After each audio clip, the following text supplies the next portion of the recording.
It's a fantastic night. Thanks to all of you for spending your Friday evening with us.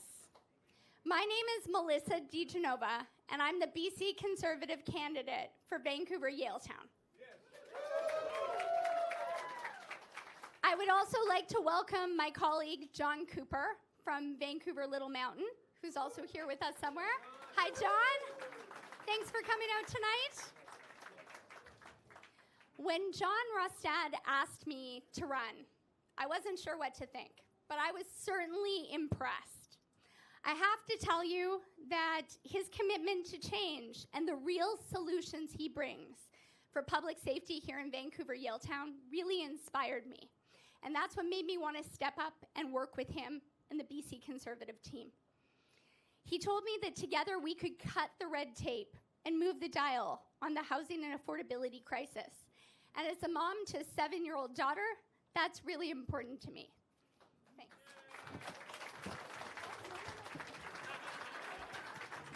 As you can see, she really likes this stage too. Together, we're going to build a brighter future for BC. It is my great pleasure to stand here before you today and introduce a man who really doesn't need an introduction. He's been fighting for British Columbians for over 2 decades.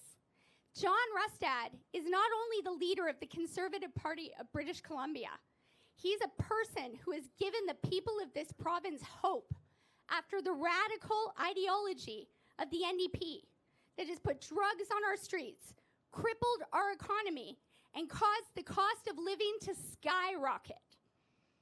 Born and raised in Prince George, John spent more than 20 years working in BC's forestry industry. Frustrated with the direction of the province, he then decided to stand up and fight by running as an MLA in 2005. He stood up for British Columbians in many ways, serving as the Minister of Aboriginal Relations and Reconciliation. John signed over 435 agreements with the First Nations, more than any other Canadian politician in modern history. Yeah. I'm proud of that. After becoming an independent MLA and standing by his values, he then joined the Conservative Party of BC because he realized he must continue to fight, and he can't do it alone. I'm thrilled to be a part of a team that's helping him with this fight, and I know that each and every one of you here tonight is on our side. So without further ado, please help me in welcoming John Rustad, the next Premier of the province of British Columbia.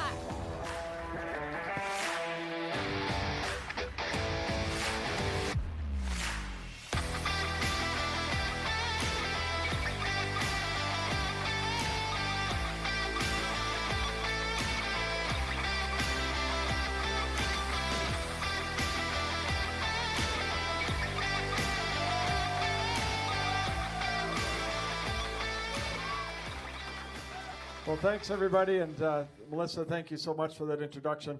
Are you guys ready to turn Vancouver blue? Yeah! Okay, no, are you guys ready to turn British Columbia blue? Tell you, it is great to see this all around the province. We're going around, we're meeting with people, we're engaging, and everybody is excited. They're excited for common sense change to happen in British Columbia. It is something that is sorely missing in this province. We need to do so much. It's hard to know exactly where to start, but I can tell you one of the first places we're going to start is we are actually going to stop with this decriminalization and safe supply. We're going to get the drugs off our streets, and we're going to make sure that we look after people.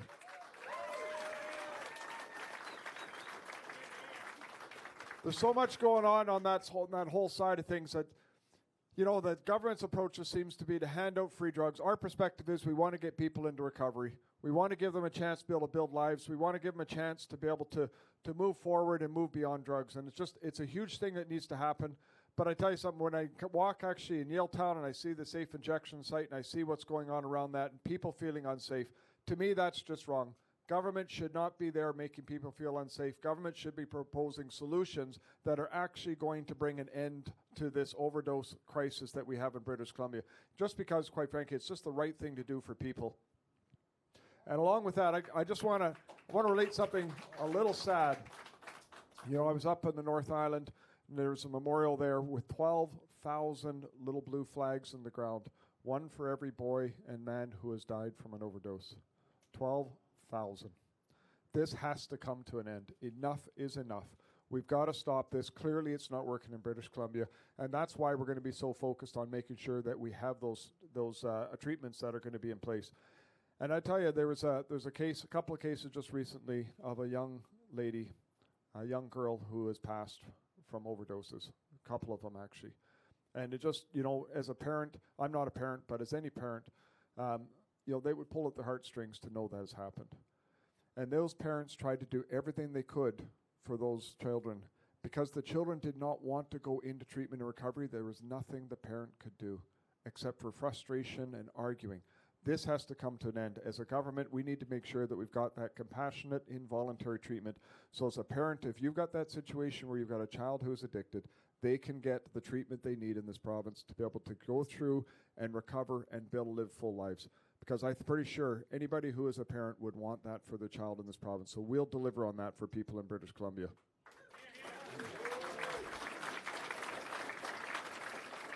There's so much more that we need to deal with, though, and I tell you, certainly down here in Yaletown, I suspect it's the highest rent prices anywhere, certainly in Vancouver, but in British Columbia, I suspect probably close to in the world or in North America, which is unbelievable. And so one of the things that we have talked about is making sure, how do we make life more affordable for people? How do we address these issues? So we're going to get rid of the carbon tax, and that's going to put a lot of money in people's pockets. The low carbon emission standard is part of that, and between the two, that'll mean that when you fill up at the pumps, gasoline prices should be almost 36 cents a liter less.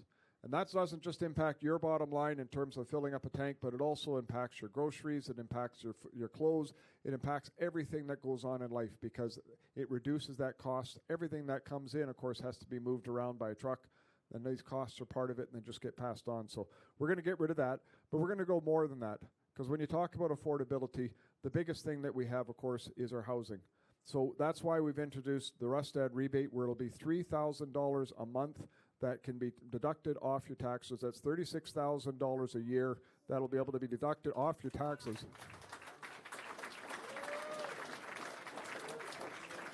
Because at the end of the day, you need three things to survive. You need housing, you need food, you need energy. And government, quite frankly, is taxing all of that, and we've got to strip away those costs and make sure that life is as affordable as we can for people. But that rebate, both on rent as well as mortgages, on the interest side of mortgages and on strata fees, will allow people to really be able to make a difference in terms of making sure that they can afford life in British Columbia. And that's what we need to be focused on, quite frankly, as a government. With 1 in 3 people thinking of leaving British Columbia, with 1 in 2 youth looking at leaving this province, they're leaving this province because they don't see how to build a future. Last year, 72,500 people left British Columbia. That was a record in BC. The last time we had this many people leave British Columbia was in 1998 under the NDP when 60,000 people left. So what we have seen in British Columbia is people are looking and they're losing hope.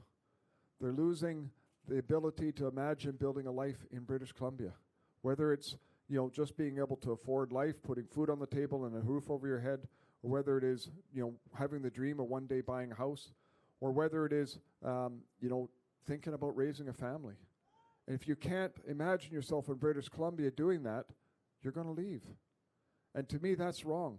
This is a province that's got everything you could ever want. We've got all the resources. We've got, beautiful sceneries.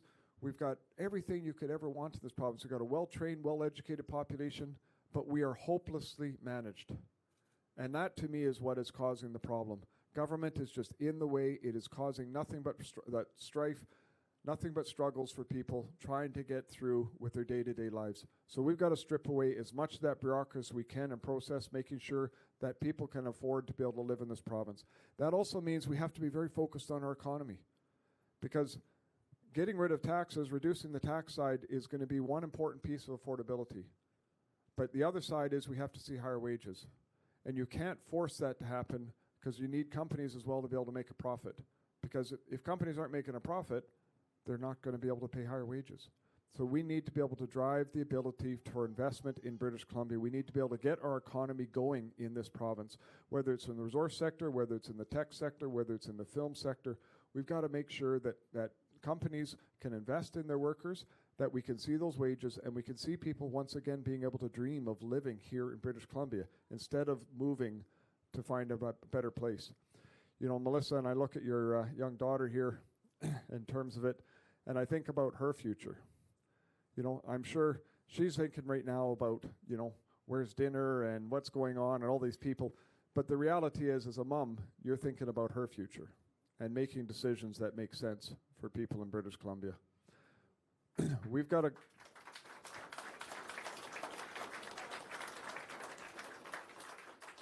government today, unfortunately, that's just driven by ideology. That is out there, and they think, how do I get a vote? How do I get reelected? They're not thinking about the basics of what really needs to happen. And that is a government that stands on principles. That's a government that stands up and says, you know, we need to put people first. We need to make sure that all of these decisions are about her future, making sure that as we build our lives, we are leaving some place for the younger people to be able to come in and say, yes, I want to come here. I want to stay here. And somebody once asked me, as the Conservative Party, what would be your measure of success? Should we have that honor of forming government? And I said to them, I said, look, if 1 in 2 youth are thinking about leaving today, success to me is that those youth want to stay here, and youth from across this country want to come here to be able to build their lives in British Columbia.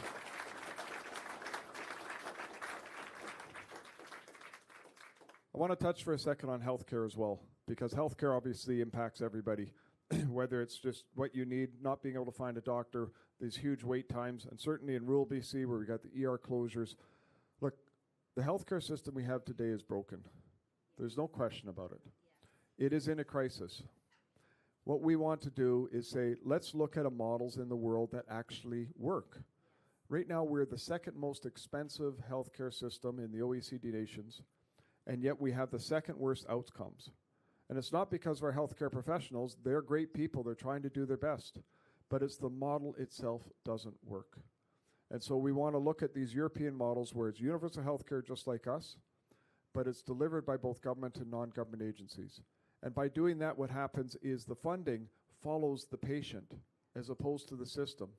And today we've got a government that actually believes the system is more important than patient suffering. That's why this has to change. It has to be all about the patient. And for another example, you know, the administrative burden and delivering healthcare is just unbelievable. Germany has twice the population of Canada. Canada has 10 times as many administrators. Close to 40% of our nurses are administrators. And we have a nursing shortage. We've got to strip away all this bureaucratic process, all this administrative process, and get back to delivering services for people, making sure that people are at the center of our healthcare system and taking all of that out of there and reinvesting, quite frankly, in the services that are needed. There's so much more that needs to be done, and particularly when it comes to doctors and doctor training. I was talking to a lady from the Dean of Medicine at UBC about a month ago, and she said, you know, we could actually increase the number of doctors we're training in British Columbia by 100. But government hasn't even come and asked us or talked to us about it. And to me, that is just a symptom of what this government is doing. They are not thinking about the future. They're not thinking about people. They're only thinking about ideology of the day. And that's wrong. So we're going to change this. We're going to change our healthcare system. And by doing this as well, we're going to be able to have guarantees in place for critical things such as cancer. If you get diagnosed with cancer, you're going to want to get a treatment as soon as you possibly can. You're going to want to get in within the recommended time frame so that this can be addressed. A couple of months ago, we had a fellow who called our office, and he was in tears. And he said, look, my wife has just been diagnosed with a very aggressive cancer, and she needs surgery as right away. And she was being told that she's going to have to wait at least 2 months. To me, this is wrong. Our healthcare system needs to be about responding when people need it. And so this is why we need these changes. Right across the province, there are people that are just, you know, they don't have family doctors. They're waiting 8, 10, 12 hours in an emergency room. ER rooms are closed. You know, it's a mess. So we're going to change it. But it's going to take a lot of work. It's going to take a lot of bravery, and it's going to take a lot of good people like Melissa and John Cooper, who I saw back here somewhere, who was running in Little Mountain. John is also one of our candidates there. Thanks for being here, John. These people need to be able to have the opportunity. They need to have the opportunity to fight up and stand for you. And that's one of the things that I think is going to be very important as the Conservative Party, to deal with healthcare, to deal with the things that we have to do in our economy to get things going. We need good people that are going to step up, and most importantly, that they're always going to remember that their number one priority is fighting for their riding, fighting for their people. And that means speaking on behalf of their riding, voting on behalf of their riding, because that is what we need as governments.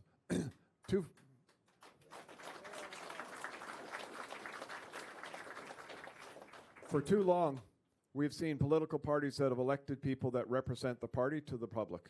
And this is what we want to change. That's why I say that our candidates that we have here, they have the strength, they have the ability, they're going to stand up, they're going to fight, and they're going to make sure, quite frankly, that they even fight with me and our party to be able to get things done for their riding. And that, because that's why you elect them. That is why you want them there. You want them to be able to fight for you. Yeah. So right now across the province, I can tell you this, in the rallies that we're holding, the energy that we've seen is remarkable. We have seen, quite frankly, this grassroots movement that's sweeping this province, whether it's on Vancouver Island, where we've got rallies of 400 and 500 people that are coming out, whether it's in the north, whether it's in Surrey, where quite frankly our strength in Surrey is remarkable. It's even as people say, oh, you guys are a rural party. We've got more strength in Surrey than we do in northern BC because people are desperate for change. Right across this province, people want it to come, and they want to see what can happen because they are sick and tired of David Eby and what's going on in this government.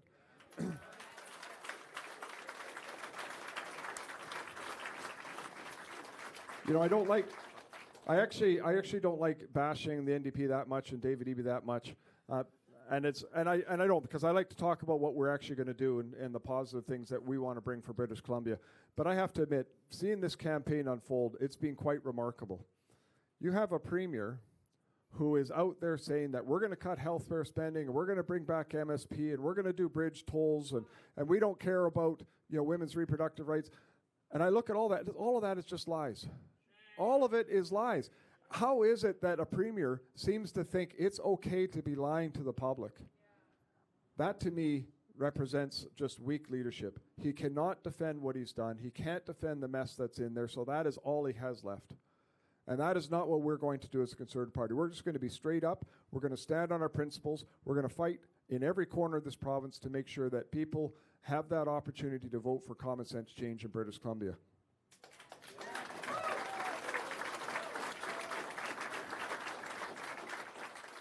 And like I say, it's exciting to see what's happening across this province. It really is. But I think probably the thing that is most important for me is once again coming back to the young people.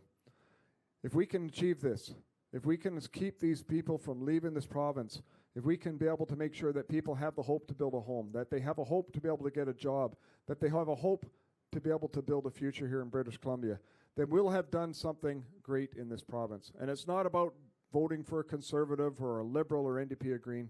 It means that we've just been able to stand up for what's right. We fought for the average everyday person, and we're going to be able to deliver that change, that hope for the future. So let's do this together. Let's make sure that we all get out and get engaged in politics, get engaged in this, and let's turn this province blue, everyone.